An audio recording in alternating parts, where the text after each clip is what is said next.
Operation devil hunt phase 2 যৌথ অভিযানে খুলনার বাঘমারায় বিদেশি অস্ত্র, তাজা গোলা ও মাদকসহ 2 সন্ত্রাসীকে আটক করেছে কোস্টগার্ড। সোমবার সকালে কোস্টগার্ড পশ্চিম জোন মোংলা অপারেশন কর্মকর্তা লেফটেন্যান্ট কমান্ডার আবরার হাসান এ তথ্য জানান।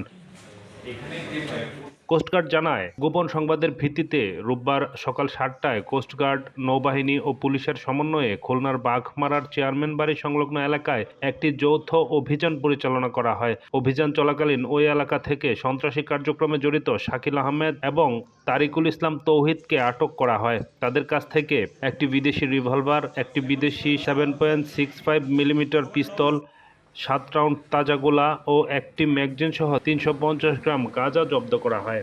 বর্তমানে উদ্ধারকৃত অস্ত্র, গোলাবারুদ এবং মাদক সহ এই যে সকল সন্ত্রাসী আছে তাদের বিরুদ্ধে আইন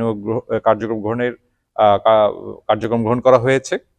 এবং আপনাদেরকে এটা বলে রাখতে চাই যে আগামী যে ত্রয়োদশ জাতীয় নির্বাচন উপলক্ষে বাংলাদেশ কোস্টগার্ড এই অত্র এলাকা আমাদের দায়িত্বপূর্ণ যে এলাকা আছে সেখানে শান্তি শৃঙ্খলা বজায় রাখার জন্য কঠোর অবস্থানে রয়েছে এবং আমরা আমাদের সাধ্যমতো সর্বোচ্চ চেষ্টা করে যাচ্ছি যাতে করে এই নির্বাচনটা একটা অবাধ, সুষ্ঠু এবং নিরপেক্ষভাবে অনুষ্ঠিত হয়।